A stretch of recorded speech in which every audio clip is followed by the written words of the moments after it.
Mga ka-people, welcome to Barangay Cabaroan, Bantay, Ilocos Sur. Kailangan po kasi palipad. Ay, baka tumalsik! Iikot siya, promise, hindi siya tatalsik. Oh my God! Naku, magugustuhan to ng anak ko kasi, di ba, alam nyo naman, si Aldeo, you will like this. Okay, akala ko niluluto kasama to. Kailangan pala siyang iwan doon. Lakas ng binte ang kailangan mamaya. Sapat na tulog lang. Ako po ang gumagawa ng sa aking sariling makeup po. This is actually my first time po. Anong ginawa mong preparation? Actually, nag-inom lang ako kagabi. Nag-inom lang ako kagabi. Si DJ Once, ang saya-saya. Si DJ Once, ang sarap tumawa. Si DJ Once, sa inyo ay bibisita. Si DJ Once, gagawin kayong bida. Si DJ Once, ang saya-saya. Si DJ Once, ang sarap tumawa. Si DJ Once, sa inyo ay bibisita. Si DJ Once, gagawin kayong bida.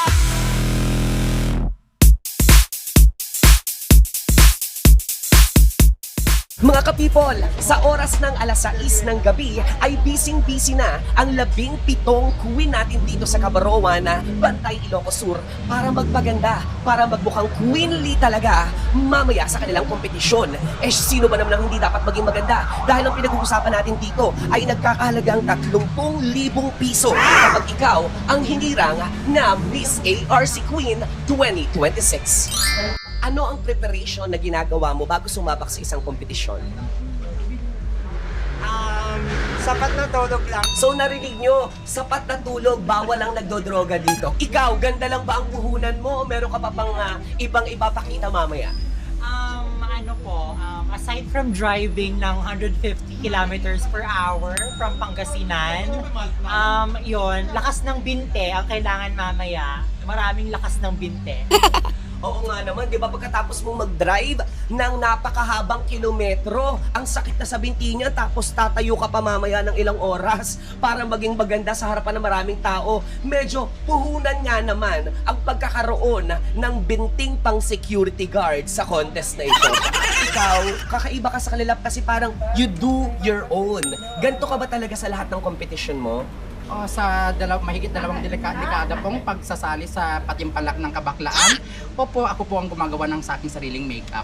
Ang isa sa mga hindi masyado nabibigyan ng importansya kapag merong mga Miss Gay na ganito ay yung mga tao behind the candidates. Tingnan naman natin kasi kausapin naman natin yung mga nagpapaganda doon sa kanilang mga kandidata. Katulad dito parang napaka-professional na niya sa pagpapaganda, di ba?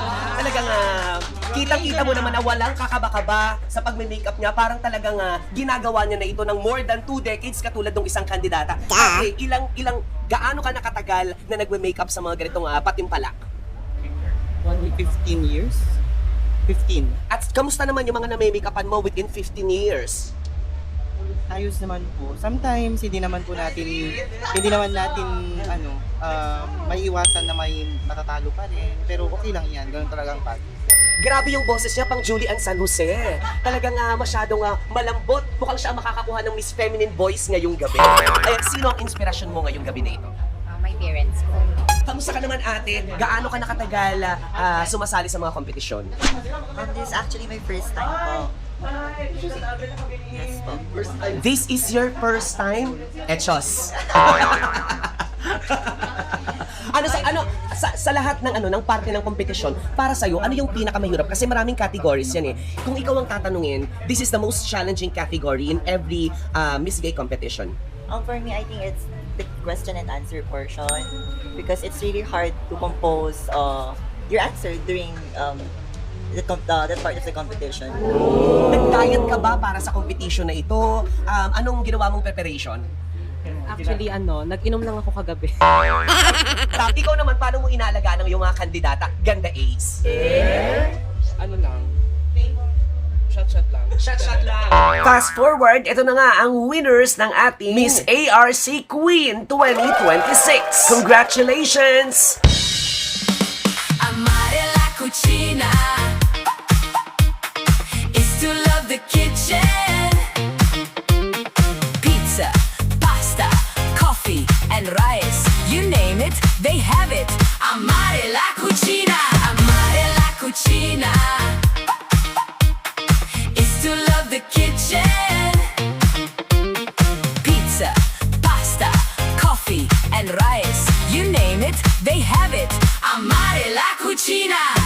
kagandahan sa restaurant na to, pwede kang makisali sa paggawa ng sarili mong pizza. Katulad na lang ng ating celebrant ngayon na walang iba kundi si Regina. Regina po. Regina? Regina! Nag-recognition day ngayon ni Regina at napili niyang gawin ang mga bagay nito. So, kamusta naman? Is this your first time doing this pizza thing? No, I've actually been to this place before when I was younger. The food is good and the quality is nice. Wow! So, how's the price kung ikaw ang tatanungin?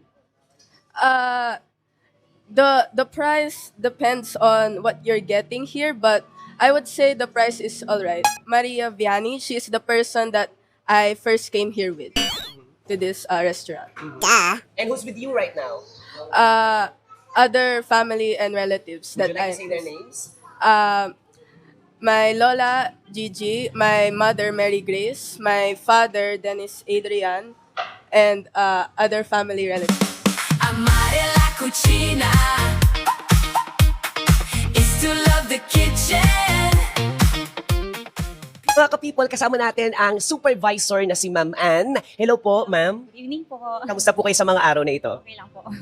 And napansin ko, napakaganda po ng ambience ng inyong restaurant. And mostly, dito sa barangay Cabaroan, kamusta po ang mga nagiging bisita po ninyo dito? As of now po, okay naman po ang mga bisita po natin. So, tuloy-tuloy pa rin po tayo as crisis po ng gas. Okay pa rin po. Ano po ba ang maipagmamalaki ng inyong Amore la Cucina? Ang best po namin po is yung wood fabrics oven pizza po natin, which is we offer to make pizza po. And then we have steak, pizza, pasta po. Sabi nila, maliit na barangay lamang ang barangay Cabaroan. So, papaano kayo nagkakaroon ng customer dito? Bali po kasi ang Amare po ay nag-born po siya noong 2013, which is born po siya sa Amare Valley. So kaya nag-expand po ang Amare, which is nag-gain po siya kami ng nag-expand po kami ng branch every municipality and every provincial. And also din po meron po kami sa mga Manila po. At syempre, hindi natin palalagpasin mga ka-people, ano ba ang best seller ninyong pizza dito? Ang best seller po namin pizza is we have the Alvin's Pizza po. Pesto sauce po siya. And then we have 4 Formaggi spinach, 4 cheese with spinach po, and then we have the 6 cheese po. So, but we have so many kind of pizza naman po, sir, that we can offer for you. And then, pwede rin po silang mag-create ng pizza, which is kung gusto nilang ng vegetarian, pwede rin po. Yes. And then, more meaty pizza, meron din. There you have it. Kaya naman once again, Ma'am Ange, imbitahan niyo po ang lahat ng mga Ilocano at ang mga bumibisita dito sa Ilocos Sur na bisitahin ang napakaganda ninyong restaurant. Hello everyone. Una po sa lahat, nagpapasalamat po kami ng buong buo sa patuloy na pagsubaybay at patuloy niyo pong pagbisita po sa amin. At sana po andyan po kayo hanggang sa huli. And you are always welcome po sa Amare. Mga ka-people, alam nyo ba na napakarami kong alam na lutuin pero never in my entire life na nakagawa na ako ng pizza. And this is my first time na ko. Syempre, tutulungan tayo ng mga kasama natin. Sir, name nyo po? Friend po. Ren. Si Sir Ren at saka si Sir Dave. Grabe mga pangalan lang nila. Mukhang pang Star Magic na talaga kaagad ha. Ren and Dave. Paano ba ginagawa itong pizza na ito? Bale, mamatayin lang po to. Then, spread. Mamasahin. Igaganon ko po siya. Okay, ganyan. First step po sir, i-pump nyo po palabas lahat ng hangin. Okay. Isang kamay lang po. Isang kamay lang. Then, next po sir, balit na rin. Tapos, Okay. Isang kamay nga lang. Ang kulit ko, isang kamay nga lang dapat. Ay, lumalapad siya ng lumalapad. Okay. bale, spread ko lang po pag ano. I-spread. Grabe, sanay na sanay siya. Bale, stretch na. I-stretch ko siya. Nako, pagdating sa mga stretching, medyo alam natin yan. Okay na. Baka mapasobra. Then next sir, pag ano naman sir, sa pagpalipad sir. Ay. Kailangan po kasi palipad. Ay, baka tumalsik. Ganito po naman. Ganyan. Ay, tapos, Gaganon nyo lang po. ay! Ang galing mo! Natatakot ako. Ganito. Tapos, Gaganon nyo lang po. igaganon. Iikot siya. Promise, hindi siya tatalsik. Oh my God! Bale, bibitulan nyo. BBT1. Okay. Bibitawan natin. Try natin mga ka-people. In 3, 2, 1. Yay! Next step. Next step. Okay. Toppings. Hindi ko na siya pumata. Okay.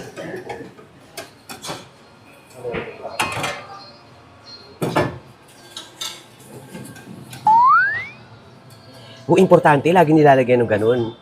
Flour yan, di ba?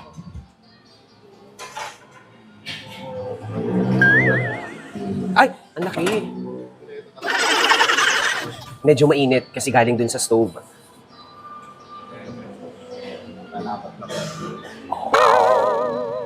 Ganun siya. Okay.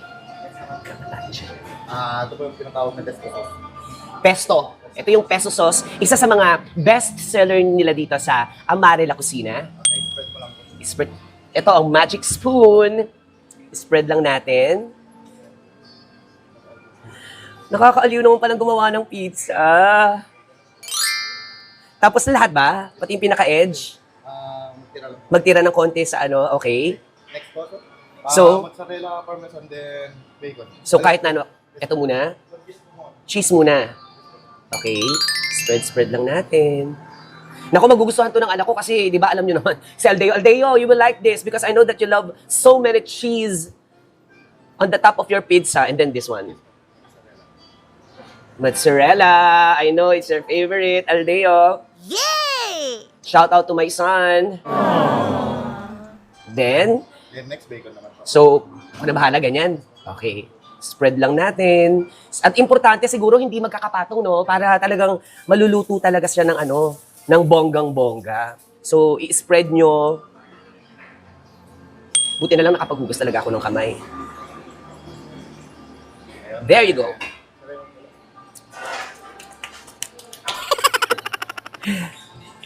Then next naman po, sa pag... Ipapasok ko ng konti. Kailan ba nakaangat? Okay. Yan. Hanggang dito, hindi pasok na pasok. Hanggang dito lang. Ayan. Gaganon po, sir. Igaganyan. Tapos pagkalan. Ay, parang bumagsak siya. So, lalapag siya sa floor? Okay. Akala ko niluluto kasama to. Kailangan pala siyang iwan doon. Yan. Yay! Ang galing ko. At saka grabe yung support nila. Parang ang galing-galing ko talaga gumawa. Iba talaga yung support ni Dave, no? Ayan, tapos ilang minuto rin ang pag-aantay para maluto siya. 2 to 3 minutes lang, luto na. Ganun siya kainit. Grabe, parang mas mainit pa siya sa ano yung totoong oven natin. Can you imagine? It's like only 3 minutes and it's done. So, sa 3 minutes, kausapin muna kita. Kamusta naman? Napapasok ka ba? Minsan po. Napasok ka na? Umaray ka ba? Opo. Kamusta naman ang love life ni Ren? Okay naman, sir. Okay naman. Saan ka mas umaaray? Sa love life o sa paso? Sa paso. Sa paso. Ibig sabihin, okay na okay ang love life niya. Dave, halika, dali. Kwentuhan mo ako. Si Dave naman, gaano ka nakatagal nagtatrabaho dito? Bali, training po pa po ako dito, sir. Training mo pa lang. Pang ilang days mo na? 3 weeks na po, sir. 3 weeks training. Ganun po ang pagtitrain dito. Kailangan talaga, matagal na panahon ng pagtitrain para talagang matutunan mo ng bonggang-bongga ang pagsaserve dito ng pizza. Sa palagay mo ba, mare-regular ka? Hindi siya makasagot, mukhang last day na niya. Hindi, syempre dahil kasama ka sa video na to, mukhang mare-regular ka. Pag na-regular ka, message mo ako para ma-congrats kita. Sabi mo, dahil sa'yo, DJ Once, na-regular ako. Kasi naman, ka-regular to, ano ba yan? Dimples ba yan o wala kang bagang? Wala, dimples lang. Dimples talaga. Kamusta ang love life? Buhay, may asawa na, sir. May asawa na, ilan ang anak mo? Wala pa, sir. Wala pa? Okay, gusto mo gawa na tayo? Shout out, Dave. Shout out para sa family ko po sa Puro Magsingal and sa Vegan na Yusan, sir po. Yung asawa ko, shout out Florida Story, sir. I love you. Ren! Tapos kung may pa-I love you siya, bumawi ka. Bumawi ka dito. Dapat ikaw may pa-I love you. Shout out mo. Sino shout out mo? Shout out sa family ko, then si Erica Dea. Love you. Diyos ko, parang nakakatawa na lang yung I love you sa kanya. I-shout out niyo yung mga boss ninyo para bonggang-bongga kayo dito. Shout out kay Sir Roy tsaka si Ma'am Sita. Ayan. Alam niyo mga ka-people, medyo gusto ko nang tapusin tong interview na to kasi parang feeling ko naluluto na ako dito. Ang init talaga. Ang init na nung katawan ko. So, mamaya makikita natin ang final product ng ating pizza. Pakinggan naman natin ang mga shoutout ng mga staff natin dito sa Amare La Cocina. Sir, sinong gusto mo i-shoutout? Shout out kay Regine sa asawa ko. Shout out. Ako mahihain. Hindi tayo papayag na yung mga babae natin dito hindi magsha-shout at hahabulin natin. Shout out po sa family ko. Yun lang po. Shout out sa family ko sa Santa Maria and yung mga barkada ko. Hi! Ayun yun, nakakita tayo sa kusina. Hoy, hoy, kuya, kuya, kuya, kuya, saan ka? Kuya, huwag ka magtago. Nako. Tumakbo talaga sila. Akala nga nila Bombay ako. Akala nga nila maniningil ako ng utang dito. Eto na ba yan? Oh my God! Guys, my very first pizza. Oh my God. Alam mo, my experience here is really amazing. Wonderful experience. Kaya naman, kung mapapadaan po kayo dito sa Barangay Cabaroan, Bantay, Ilocos Sur, at sa mga iba pang branches na meron sila, pasukin nyo po Amare La Cucina. Ito na yung pizza ko. Tingnan natin. Ang lasa. Ang init. Sabi nga nila, masarap kainin ng pizza kapag mainit.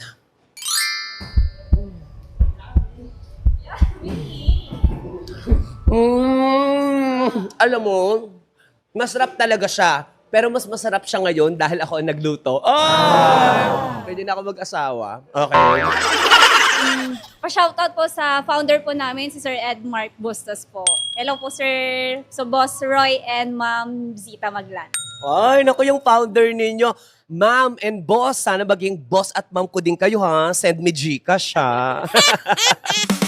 Amare la cucina is to love the kitchen.